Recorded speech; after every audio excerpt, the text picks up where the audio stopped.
Glad you could join us. Now, in our first story, increasing amount of uncollected rubbish has been blamed for rising diarrhea and malaria cases in Kaswa, one of the sprawling neighborhoods just outside Accra. The area recorded over 30,000 cases of malaria and diarrhea in 2017 alone, and health workers are warning the situation may worsen if things don't change. My colleague, Justice Brady, has been counting the health costs of Kaswa's deteriorating sanitation situation. This is the main market at Kaswa, one of Ghana's sprawling new neighborhoods. There is overcrowding, and to make matters worse, the filth situation isn't getting any better. When the president promised he was going to make Accra the cleanest city in Africa, people here thought he would put his word into action and make actual change. The government is doing, but their best is not enough. The best is not enough. Peace Jikunu runs a shop in the middle of the market. She has recently treated her son for diarrhea and herself been to the hospital for typhoid treatment. And she blames that on the filth she and other traders here have been living with. But I was sick. I thought it was malaria. I was weak in my knee. I cannot go. So later when I went to the hospital, they told me that I have a typhoid in my blood. You cannot come to work. You have to, the time that you used to come to work, that's the time you have to go to hospital.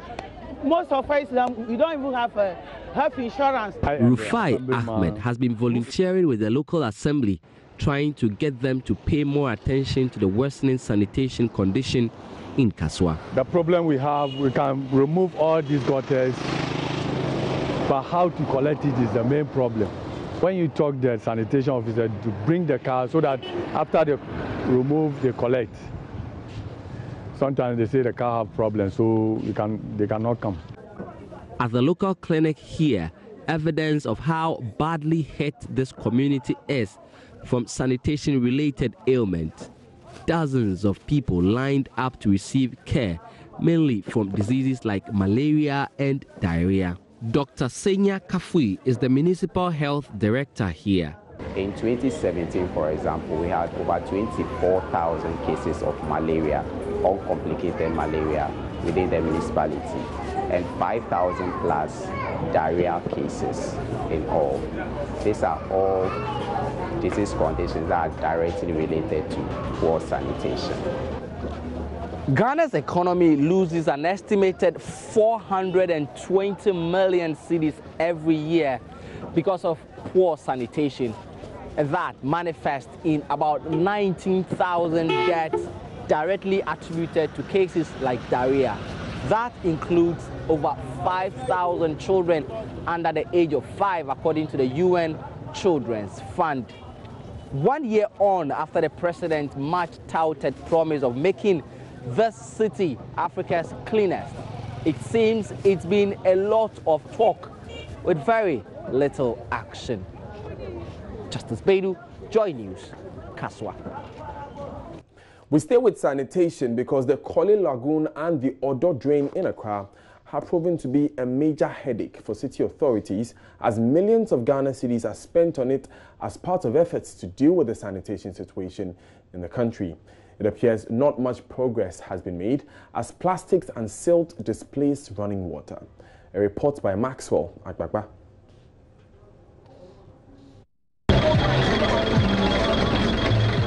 It is morning at Circle. I am standing very close to the Odo Drain. Some birds are walking on the silt in the drainage system. A man is also walking in there looking for a place to answer the call of nature. Weeds and plastics have taken over a chunk of the Odo. 3 years ago, the Odo Drain overflowed its banks. It displaced fuel at the nearby fuel station, which resulted in an explosion that killed about 100 people. Some experts attributed the problem to the choked Odo Drain at the time. Some environmentalists have attributed the problem to the heavy human activities around the drainage system, which passes through many communities in Accra. That is true, as I will later find out in another community, Amano. In spite of the interventions put in place by city authorities to control the pollution, it looks like we are not making any progress. Inside the drain, it is clogged up with many plastics and then silt. Happening right here behind me early morning here at Amano is the ritual of burning rubbish right at the banks of the drainage system. I am now some meters away from the Kole Lagoon, and the situation is not different. A dirty pool of water with different kinds of plastics. It appears the Kole Lagoon Ecological Restoration Project has not done much to improve the situation. Former Mayor of Accra, Alfred Oko Vanderpoy, says the dredging of the Kole Lagoon stopped after the NDC lost power. He says government has to take a bold step and ban plastics. Fani Mahama, under his administration, was making sure that the dredge masters were there. And periodically, they were dredging the Kole. There was the dredgers on the Kole Lagoon, and they were, moving around, and they were dredging it. As soon as the 2016 elections were over and government changed hands, the dredging exercise stopped. Right now, look, it's an eyesore. You look at the Kole, it's an eyesore. You look at the Chemo, it's an eyesore. It's not helping our economy. It's not helping our country. We have to take the bold step and push it away. The time has come for us to change our dependence on plastics and find other means of using disposable items, and ban the plastics. My president, Akufo-Addo, says that he will make Accra the cleanest city. The objective is excellent, but the question is, how are we going to make it possible? And I don't see the necessary steps that will make it possible. The former mayor says the Conti project is the solution to Ghana's sanitation woes. He's urging government to go back to the deal. The $660 million project, which was signed between the government of Ghana and the Conti group of companies in 2013, was to provide huge storm drains for Accra to deal with its flooding problem. So when John Mahama administration was leaving, we had a package in place that was approved in Parliament. And most of us call this the Conti project. Conti project would have answered all these things that I alluded to. It went to Parliament. It was approved in Parliament. Because we went on the IMF arrangement, so we could not access that loan. I was very glad when the current Minister for Works and Housing went to Parliament for vetting. He said and confirmed that he has seen the plan and he believed in the plan and he's going to implement it. So I'm hoping that he will implement it. If he would make sure that that implementation takes place, then I can see how Accra will be the cleanest city. And Accra will have flying colors. But until then, it will be a dream that will never come true. Though it remains to be seen whether the Kole Lagoon and the Odo Drain will be restored to its glorious states as they continue to be a blot on the country's sanitation script. Reporting for Joy News, Maxwell Agbagba. To some encouraging news now, and in the era of massive graduate unemployment, a young graduate has found herself out of the woods through the cooking and selling of rice cooked with oil, known locally as angwamo. Ifwa Evans Chidri caught up with this young lady who has been talking about her breakthrough. Do you remember the angwamo story? The rice cooked with oil story? Well, let me refresh your memory. The young lady who, after her national service, decided to cook and sell instead of sit at home waiting to be employed. You remember now? Well, I'm here today to speak to her. I want to find out how it all started for her. Abigail Darko shot to fame when she first posted photos of her rice meals on social media. A 2017 graduate from the University of Professional Studies, Abigail, after a 4-month unsuccessful search for a job, decided to embark on this entrepreneurial journey. So one evening I decided to just put it on Twitter. not to really get customers, but I was just trying as usual. So I placed it on Twitter, and we went on to do around. Within 30 minutes, I came back. My phone was buzzing. I was getting retweets. People were calling in, ordering, and all those stuff. So I went on Twitter and I realized that people are patronizing. People there also like the idea, but then other people too were bashing me. Later that same day, later that evening, I had a call from Lexus. It was like he wanted to put me on his show. I was like, wow. How does she do it?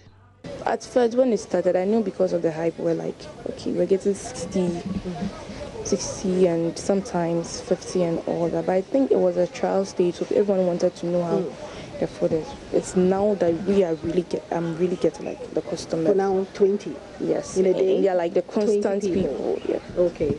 In the corporate institution? In the corporate institution. Okay. Sometimes so students... you do delivery. Do you charge for delivery? Yes, please. Now, this journey was fraught with challenges. Abigail tells me about it. The major challenge was getting the food to the people on time, because we were so excited with the numbers we were getting, and we didn't want anyone to go up. So I think that was one of our major issues. We were just packing them and packing them and packing them with a few dispatch riders we had. So then deliveries were getting there as late as 4 o'clock. Abigail is already thinking about expanding and diversifying her business. This is not really going to be a major business. I'm planning on growing it. And one more business will grow. As time goes on, we'll add other foods to it. It would grow. With just 15 Ghana cedis, you can enjoy this tasty anwamo garnished with vegetables, fried plantains and eggs, a little corned beef and canned fish. That comes in a mini pack. And with 20 Ghana cedis, you can get a maxi pack with even more garnishing. Abigail says she has dreams of going back to school soon. A little bit of this. Because I prefer the... Is it? Okay. So... That looks tasty. Let's talk about Adom Praise now. And Adom Praise 2018 comes off this evening. The anointing that will flow at Perez Dome tonight is scary. Veteran gospel musician and one of the headliners of this year's Adom Praise, Elder Mreku, was on Adom TV on Thursday. From the reception to the studio, the power of God took over. Watch this.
Amazing, simply amazing. And my colleague Nancy MFA Jodosi has been engaging Dinah Hamilton, the work in progress hitmaker. And the program would not be complete without the ever-loving Dinah Hamilton. First of all, congratulations. I mean, there's a new hit single, which is yet to become. We'll talk about that. But how was your flight to Ghana? Good. I slept half of the way, so yeah, it made the journey very short. But thank you so much. I'm being pampered. I love it. Thank you. How is outside treating you? How is Ghana treating me? Ghana is home. I'm not even feeling the heat. I think I know why. Don't worry. Yeah. Now let's talk about Moniyo. What was your inspiration for that song? Is it your life story? Oh yeah. Moniyo is just me. It's a long story, and this is a short interview. But basically, Moniyo came right after Work in Progress. I was just asking God, what next? What next? And one thing I fear most in life is to think that I've done it before and I can do it. So I'm always praying and asking God that I will totally rely on Him. And so I was just telling God that He should help me so I do not forget His goodness towards me. Now, and then also I do not be complacent, but then I'll always count my blessings and name them one by one. So I will always come to the realization that there's a superpower somewhere holding me. So that was the first half of the song. Then later on, God gave me something that I least expected. Never thought I was going to get. And so I thought, oh, that's why I got the song Moniyo. Then He took it away from me under such traumatic circumstance. And I'll tell you about it later, but today the interview is very short. And then when He took it away from me, I started asking God, why? If I wasn't going to have it, why did you start in the first place? Then He said to me, can you count your blessings? Can you overlook what you're going through now, but then count your blessings, where you were, what I have done for you, and still praise me? Hence the second verse to the song. Charles Na is lead coordinator of Adum Praise, and he has been speaking to Nancy Emefa Jodosi as the Perez Dome. Yeah. Event organizer, the event coordinator, Mr. Charles Na. Let me just get to speak to him to find out what exactly has gone into the preparations and, how the journey has been, what we should expect tonight. Mr. Charles Na, thank you very much. Thanks First of all, being a coordinator is not an easy job. How has the journey been? It's an exciting journey. How has it been? How will you describe it? Oh, it's been very exciting, ups and downs, but here we are. It's event day, and we are about to make it happen. Yeah. I see that the chairs are set, the lighting, everything. Yeah. Are we totally 100% ready for this today? Yes, I'll say we are 99% ready. At this point, we are doing the security protocols and stands and everything, and we are putting in place all the things necessary to receive our guests. And God is going to be good tonight. As you can see here, the auditorium is well packed. Our setup is done.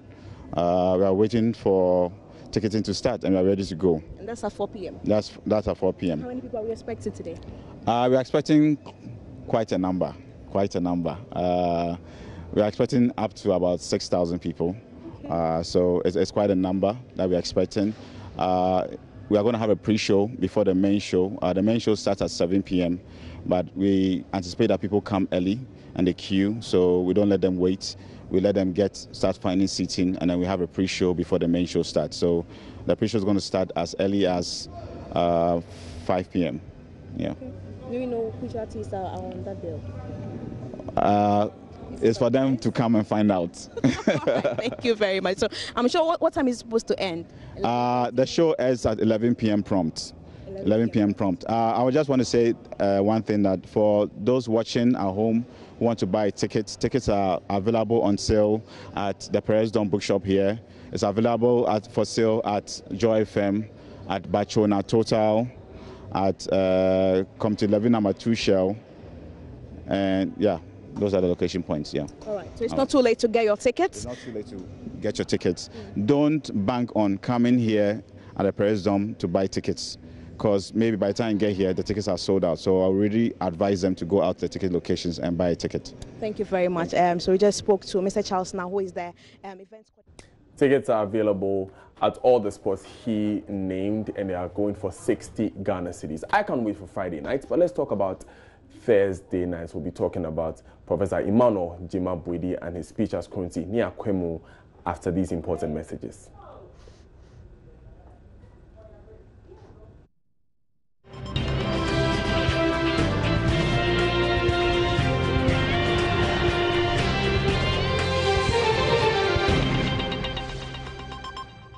Thanks for staying with us. Now, the former boss of the Center for Democratic Development, CDD, Professor Emmanuel Gemma, wants governments to be measured in the way it distributes the national cake. Speaking at the 14th Kronti Akwemu lecture, he said if Ghana is to meaningfully sustain inclusive economic and social development, the size of the national cake must be expanded, but it does not mean that it should be carelessly handled. Professor Gemma said the experience of China and other Asian countries indicates that the obvious most important task is to increase the national cake and accelerate the rate of economic growth. If we are to meaningfully sustain inclusive economic and social development, we must significantly expand the size of the national cake. The experience of China and other Asian tigers indicates that the obvious, most important task in achieving this is to accelerate the rate of economic growth. But because economic growth alone does not automatically generate inclusion or reduce inequality, we also need to improve the quality of growth, especially by ensuring that economic growth creates jobs and by making sure that private profit is equitably taxed to support government investment in development and wealth distribution. And as we increase the size of the national cake, we must stop sharing it like kelewele among a few. We must curb the rapid increase in the number of politicians who may be described as political entrepreneurs, or what the Malawian Vice President Chilema calls tenderpreneurs. They hijack the economic and social dividends that flow from democratic governance. And on the culture and political culture front, to reduce the tendency of Ghanaians to be differential and even docile to authority, we must intensify civic education and democracy education throughout the country. Now, the former executive director of CDD Ghana challenged the new Electoral Commission leadership to reduce the cost per voter for the country. Professor Emmanuel Gemma noted that the unjustifiably high per voter cost of Ghana's general election, pegged at $12.03 per voter in 2016, was expensive. He observed that Ghana's election per voter cost more than Nigeria, Tanzania and Uganda during their last general elections. He believes the cost per voter is one of the obstacles to inclusive democratic representation within the electoral management body itself. There are also some obstacles to inclusive democratic representation within our election management body itself.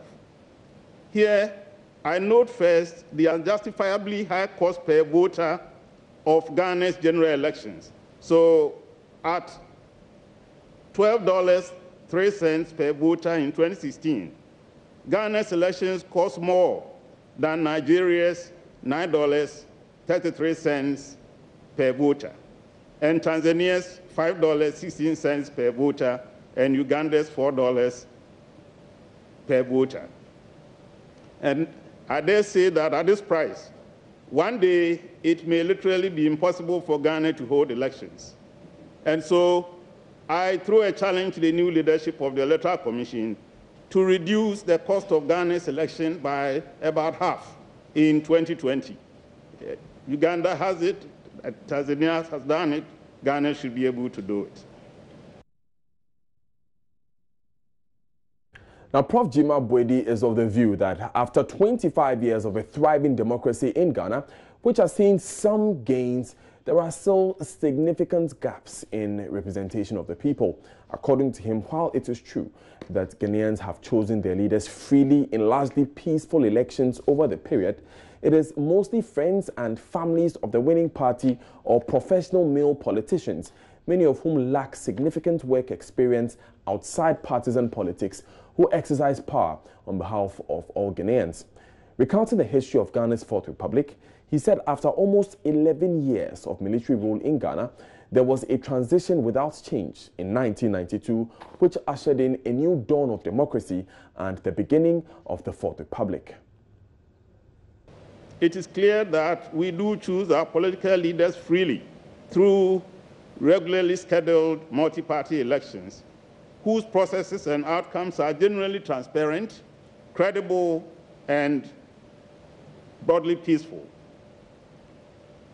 Governments of Ghana's Fourth Republic can be reasonably described as government of the people in the sense that the president, members of the national legislature, and 2/3 of the assembly members are elected.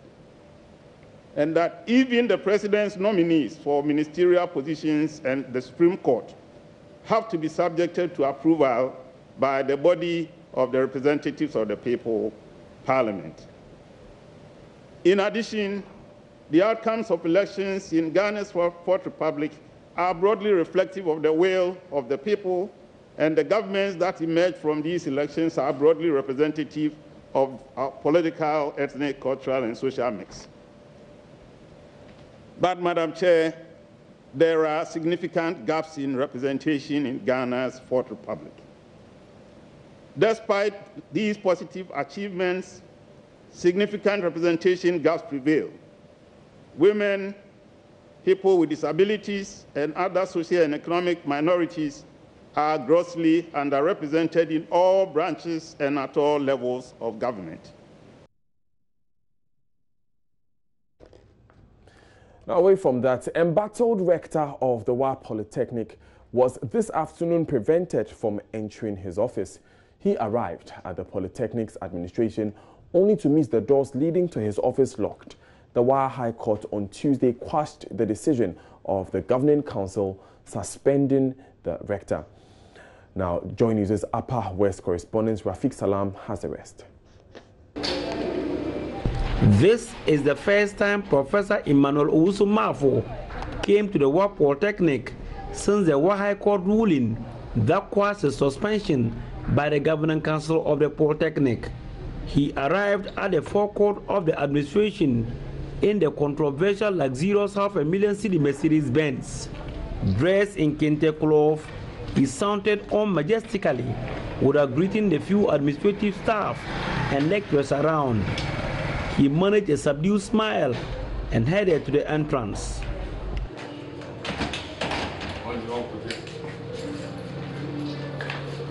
Professor Mafo took few steps and moved to the back of the administration block where two of the doors were located but at opposite sides.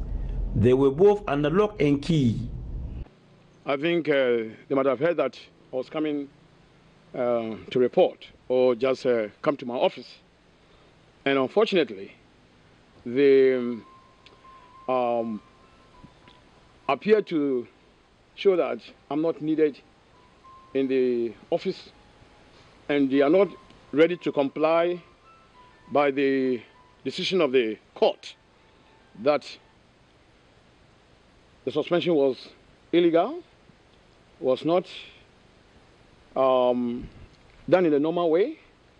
The Governing Council of the Polytechnic scheduled an emergency meeting for Friday, which the embattled rector was invited to. Professor Mafo said he will not be attending because he is not needed at the meeting. He spoke of his strained relationship with some members of the Governing Council. They don't have the respect for me to come in, and so I want to really state it explicitly to your hearing that I will not come to the council meeting. They can reschedule it if they will ensure that I come to the office before another council meeting is held. Because these people who are following me are ensuring that by hook or crook, they take me out. The people against me, most of them, half of them, are from the opposition side, and those are the people in the school, the polytechnic unions. Some of the government nominees, I would say that not even some, the government nominees, with the exception of the council chairman, they are on my side because they are neutral. They do not play politics. They do not stay here and do all sorts of funny politics. I'm telling you the truth. On claims that he breached procurement procedures to buy luxurious saloon car worth $500,000 Ghana cedis, he said he did no wrong. A vehicle that, it was purchased for $500,000 Ghana cedis, as per what you have said, is not something that was taken from the IGF, Internal Generator Fund. It was allocation that is usually given to every institution. And how you use it, it was presented there. And as I'm talking to you right now, not a cent has been paid by the GET Fund. And so when they say I'm corrupt, in what sense? Immediately he sped off in his Mercedes-Benz. The gates of the administration were open. The administrative staff and the lecturers who were present refused to speak to us. Reporting for J News, Rafiq Salam. Wow. Now, if you're someone who likes cars that are safe and much more technologically advanced, the all-new 2019 Hyundai Santa Fe may be the car you would desire. The Auto Plaza Limited on Thursday launched the latest Santa Fe model at the Nahia House in Kaneshie. Joy News' Selinam Ampo has the rest of the story. The all-new 2019 Hyundai Santa Fe Deluxe Edition is a sleekly styled family SUV. It's a 7-seater, 2.4-liter vehicle with petrol engine with loads of modern features, a blind spot collision warning system, panoramic sunroof, and smart key push-button engine. It's positioned to attract a wide spectrum of car lovers. In my pocket as a man, so if I want to start it, all I need to do is to step on the brakes and press this button here. There's a rear view camera. Where is it located? You just, once you want to go, on reverse, you just change to the reverse, and then you have the display. You see? Yeah. Yeah, as you can see, all sides of the car is showing here. So that's the 360 camera. So it gives you an opportunity to check your surroundings, all your surroundings, before you move the vehicle. What's the number of airbags in the car? All-round airbag. So everywhere that you sit in the car, you have your airbags. So it's 8 actually. 8 airbags. An all-round airbag, meaning in the roof? Yes, and all the sides, and then for the front, you have for the passenger and then the driver. At the Auto Plaza showroom, sales personnel are ever ready to demonstrate how to maneuver your way through its features with ease. With more attention paid to safety and efficiency, the new Santa Fe is a top of the range. The car, I know that there's a panoramic sunroof. Tell me about that. Yeah. Personally, I love it. Is it open top? Well, you can call it that way, but this one is not just opening it, this way. It will actually open the top. Indeed, the all-new 2019 Hyundai Santa Fe is a true manifestation of the slogan, "New thinking, new possibilities." Its high-end features for safety, style, comfort, and uniqueness gives the drivers the ultimate driving experience. Salinam Ampo's report for Joy News. That's definitely a car I want to be seen in, but it's now time for business with Sandra Esinam Apenu. Stay with us.